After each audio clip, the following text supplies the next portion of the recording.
নমস্কার। যারা এবছর ক্লাস 10-এ ভর্তি হয়েছে, অর্থাৎ নতুন ব্যাচ,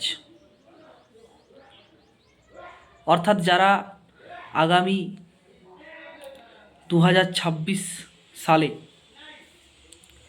মাধ্যমিক পরীক্ষা দেবে, তাদের প্রতি আমার কিছু বার্তা। এবং শুধু তারাই নয়, যারা এবছর একেবারে মাধ্যমিক পরীক্ষা একেবারে কিনারায় এসে যারা দাঁড়িয়েছ, অর্থাৎ আর এক মাসের মধ্যেই যারা মাধ্যমিক পরীক্ষা দেবে, এ বার্তা তাদের পক্ষেও শুভ ফলদায়ক। যারা এবছর আর এক মাস পরে মাধ্যমিক দেবে, তাদের তো একেবারে তারা সেই কিনারায় এসে দাঁড়িয়েছ, অর্থাৎ তোমাদের প্রস্তুতি এখন প্রায় শেষ হয়ে যাওয়ার কথা। কিন্তু প্রস্তুতি তো শেষ হয় না, প্রস্তুতি একেবারে পরীক্ষার আগে পর্যন্ত চলে। পরীক্ষা দেওয়ার পূর্ব মুহূর্ত বা প্রাক মুহূর্ত পর্যন্ত প্রস্তুতি চলে, অনুশীলন চলে। কারণ অনুশীলন ছাড়া কিন্তু আমরা ভালো ফলাফল করতে বা ভালো রেজাল্ট করতে আমরা পারি না।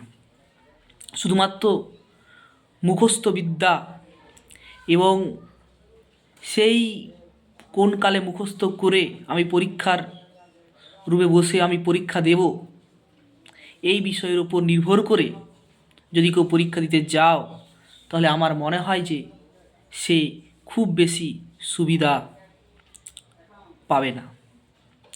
দেখো, যারা এই বছর মাধ্যমিক দেবে, অর্থাৎ 2025 সাল আর এক মাসের মধ্যেই, তাদের আমি বলবো যে তোমাদের সমস্ত কিছু শেষ হয়ে যাওয়ার কথা, হয়েও গেছে আশা করি। এই মুহূর্তে তোমরা টেস্ট পেপার সলভ করছো, সেটাও আবার অনেকেরই হয়ে গেছে। পুরনো পড়া রিভাইজ করছো, বারে বারে অনুশীলন করছো, অনুশীলনের মধ্যে দিয়ে তোমার নিজেকে আরও তোমরা ধারালো করছো। আমি বলবো যে তোমরা তোমাদের প্রস্তুতি, তোমাদের অনুশীলন দক্ষতা, এই দক্ষতাকে আরও শানিত করো। টেস্ট পেপার একদম খুঁটিয়ে তোমরা যেগুলো সমাধান করেছো, সেই প্রশ্নোত্তরগুলো বারে দেখো এবং ব্যাকরণের দিকটা তোমরা বিশেষভাবে লক্ষ্য করো। কারণ তোমরা এই টেস্ট পেপার করতে গিয়ে দেখেছো যে ব্যাকরণে একটা বৃহৎ ক্ষেত্র আছে মাধ্যমিক পরীক্ষার ক্ষেত্রে, এবং তার সঙ্গে রচনা যেগুলো আছে, রচনা আছে। তো এই রচনার ক্ষেত্রটিও কিন্তু তোমাদের খুব ভালো করে অনুশীলন করতে হবে এবং ভালো করে দেখতে হবে, কারণ সেখানে 10 নম্বরের রচনা আছে। এছাড়াও তোমাদের আরও একটি ক্ষেত্র আছে যে প্রতিবেদন এবং সংলাপ। সেক্ষেত্রে তোমরা কোনটি করবে? অনেকেই প্রতিবেদন করে, আবার অনেকেই সংলাপ করে। তো তোমরা কোন ক্ষেত্রে কোনটি করবে বা তোমাদের কোনটি ভালো লাগে, তোমরা কোনটি ভালোভাবে পারবে, সেই বিষয়টি তোমরা ভালো করে ঠিক করে নাও। কারণ পরীক্ষার হলে গিয়ে বা পরীক্ষার রুমে গিয়ে এগুলো ঠিক করা যায় না, আগে থেকে তোমাকে প্রিপারেশন নিয়ে রাখতে হয়। তো কাজেই এবছর যারা মাধ্যমিক পরীক্ষা দেবে, তাদের প্রতি আমার এই বার্তা রইল। আশা করি তোমাদের পরীক্ষা খুব ভালো হবে। এবং তোমরা জানো, ইতিমধ্যে তোমরা জেনে গেছো যে এই বাংলা পরীক্ষার ক্ষেত্রে, মাধ্যমিকের বাংলা পরীক্ষার ক্ষেত্রে, সেক্ষেত্রে কিন্তু টেক্সট, শুধু বাংলা নয়, সমস্ত পরীক্ষার ক্ষেত্রেই, মাধ্যমিক পরীক্ষার ক্ষেত্রে টেক্সট কিন্তু একটি গুরুত্বপূর্ণ ক্ষেত্র। টেক্সট না পড়ে কখনো ভালো নাম্বার পাওয়া যায় না। তোমরা দেখেছো যে ওই কবিতা কিংবা গল্পগুলি থেকে কীভাবে ভিতর থেকে লাইন তুলে লাইন ধরে কী করে প্রশ্ন করা হয়। তোমরা এগুলি আশা করি যারা টেস্ট পেপার করেছো তোমরা দেখেছো যে কীভাবে একেবারে ডেপথ থেকে, ভিতর থেকে প্রশ্ন লাইন নিয়ে এসে প্রশ্ন করা হয়। কাজে এই ক্ষেত্রটি কিন্তু খুবই জটিল ক্ষেত্র হবে যারা টেক্সট ঠিকমতো পড়োনি। টেক্সটটা আরও গুরুত্ব দাও, অর্থাৎ এই শেষ সময়ে টেক্সটটাকেও আরও রিভাইজ করো, যেগুলো গল্পগুলো আছে, কবিতাগুলো আছে, লাইন ধরে ধরে বুঝে বুঝে আরও পড়ো। তার সঙ্গে টেস্ট পেপার যদি শেষ না হয়ে থাকে সেই টেস্ট পেপার শেষ করো, টেস্ট পেপার শেষ হয়ে থাকলে সেগুলো আরও দেখো বারে বারে। তোমরা ব্যাকরণের ক্ষেত্রটি ভালোভাবে দেখো, এই বার্তা রইল আমার। আমি আশা করছি যে তোমাদের পরীক্ষা ভালো হবে। এরপর আসছি যারা আগামী 2026 সালে মাধ্যমিক পরীক্ষা দেবে, অর্থাৎ আগামী 2026 সালে যারা মাধ্যমিক পরীক্ষায় বসতে চলেছে সেই সকল পরীক্ষার্থীদের যারা বাংলা বিষয় নিয়ে ইতিমধ্যেই পড়াশোনা শুরু করে দিয়েছে, শুরু করতেই হবে, কারণ মাধ্যমিক পরীক্ষা জীবনের একটি গুরুত্বপূর্ণ পরীক্ষা। তো তাদের প্রতি আমার বার্তা যে যেহেতু তোমাদের শুরু, এই সূচনা থেকে, অর্থাৎ এই শুরু থেকে যদি তোমরা খুব ভালোভাবে যদি শুরুটা না করো তাহলে কিন্তু তোমাদের বাধার সম্মুখীন হতে হবে প্রতি মুহূর্তে। শুরু যদি তোমরা ঠিকভাবে না করো এবং ঠিকভাবে যদি তোমরা এগিয়ে না যাও, তোমরা শেষকালে যদি ওই চারিদিকে দৌড়াদৌড়ি করো এবং তোমরা যদি ভেবে থাকো যে কিছু নোটস এবং ওই সহায়িকা বইয়ে যে প্রশ্ন উত্তর দেওয়া আছে সেগুলোর উপর নির্ভর করে তোমরা পরীক্ষায় ভালো নাম্বার পেয়ে যাবে বা পাস করে যাবে, বিভিন্ন জনের বিভিন্ন ধরনের লক্ষ্য থাকে, তাহলে কিন্তু তোমরা 100% ভুল, 100%ই ভুল। কারণ তোমরা জানো, এবং যদি তোমরা না জেনে থাকো তাহলে আমি বলবো যদি তোমরা বিগত বছরের যে প্রশ্নপত্র আছে মাধ্যমিকের সেগুলো তোমরা লক্ষ্য করো, যে সেখানে কিন্তু ওই জোলো প্রশ্ন কিন্তু কোনো দেওয়া হয় না। মাধ্যমিকের প্রশ্ন কিন্তু ওই ফ্ল্যাট প্রশ্ন কখনোই দেওয়া হয় না।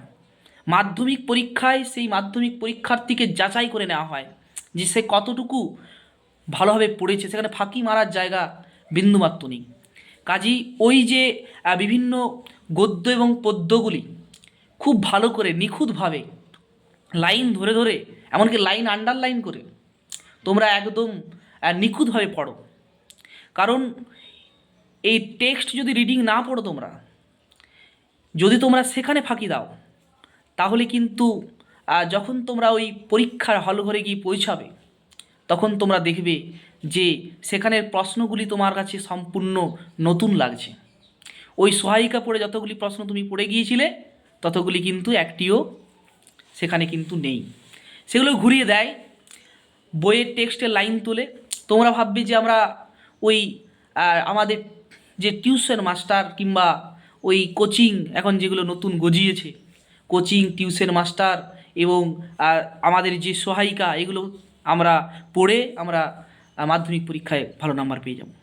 দেখো, কোচিং কিংবা টিউশন মাস্টার কিংবা সহায়িকা যাই বলো না কেন, এগুলো তোমাকে সাহায্য করতে পারে তোমার অনুশীলনে, এগুলো তোমার অনুশীলনে তোমাকে সাহায্য করতে পারে, কিন্তু কখনোই তোমাকে এগুলি মাধ্যমিকে ভালো নাম্বার পাইয়ে দেবে না।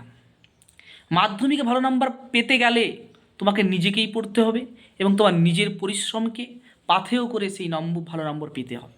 কোনো কোচিংয়ের মাস্টার কিংবা কোনো টিউশনের মাস্টার সে কিন্তু তোমাকে ভালো নাম্বারটি পাইয়ে দিতে পারবে না। সে তোমাকে সাহায্য করতে পারে, তোমার অনুশীলনে সাহায্য করতে পারে, তার জন্যই সকলে পড়ে, অধিকাংশ ছেলে কোচিং এবং টিউশনে পড়ে তার জন্যই যে সে তোমাকে অনুশীলনের রাস্তাটা তোমাকে দেখিয়ে দিতে পারে, তোমাকে অনুশীলনের সর্বদাই তোমাকে অনুশীলনের মধ্যে রাখতে পারে এবং তোমাকে ওই গল্প কিংবা কবিতাগুলো ভালো করে পড়িয়ে বুঝিয়ে দিতে পারে, সেখান থেকে প্রশ্ন উত্তর লিখিয়ে দিতে পারে। কিন্তু সেই প্রশ্ন উত্তর তোমরা কখনোই ভাববে না যে সেই প্রশ্ন উত্তর তোমাদের পরীক্ষায় পড়বে বা পড়ে গেছে, এরকম কখনো ভেবে তোমরা সেই প্রশ্ন উত্তর পড়বে না। তোমরা ভাববে প্রতি মুহূর্তে যে এই প্রশ্ন উত্তরগুলো পরীক্ষায় আসতে পারে কিংবা এই ধরনের প্রশ্ন পরীক্ষায় আসতে পারে এবং এই ধরনের প্রশ্ন এলে আমি আমার স্যারের দেখানো এই ধরনের উত্তর আমি করব পরীক্ষায়। ঠিক আছে, এই জন্যই প্রাইভেট মাস্টার এবং কোচিং মাস্টার, তুমি যাই বলো, প্রাইভেট টিউটর এই জন্যই নেয় সবাই। এবং সহায়িকার ক্ষেত্রেও সেই একই রকম বিষয়, সেখানে বিভিন্ন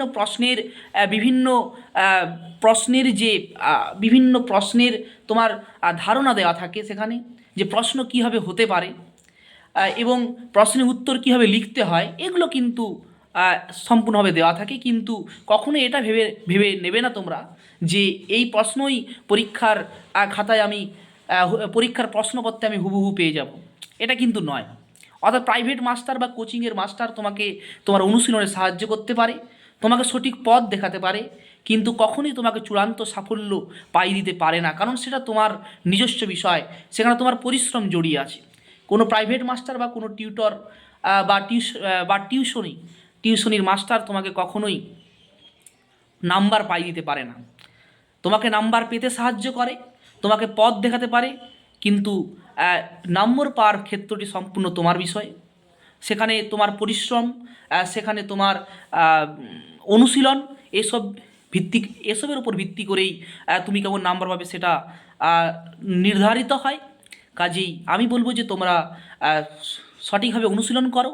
তোমাদের টিউশনির মাস্টার বা তোমাদের কোচিংয়ের যে স্যার, তাদের কাছে তোমরা সেই অনুশীলনের যে রাস্তা, সেই রাস্তাটি ভালো করে তাদের কাছে চিনতে শিখো, তাদের কাছে জানো যে কীভাবে এগোতে হয়, তাদের সাহায্য নাও।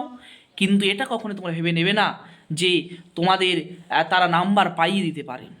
পৃথিবীর কোনো কোচিং এমন বা পৃথিবীর কোনো টিউশনি মাস্টার এমন আবিষ্কৃত হয়নি বা আছে বলে আমার মনে হয় না যে আহ, একদম গ্যারেন্টি সহকারে ছেলেকে নাম্বার পাইয়ে দিতে পারে।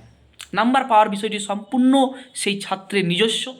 সেই ছাত্র তার নিজস্ব অনুশীলন এবং পরিশ্রম দিয়ে সে নাম্বার পায়, এবং টিউশনি মাস্টার বা কোচিংয়ের মাস্টার তাকে নাম্বার পেতে সাহায্য করে, তাকে তার অনুশীলন দক্ষতাকে গড়ে তোলে এবং তাকে সঠিক পথ দেখিয়ে দেয়। এইটুকুই।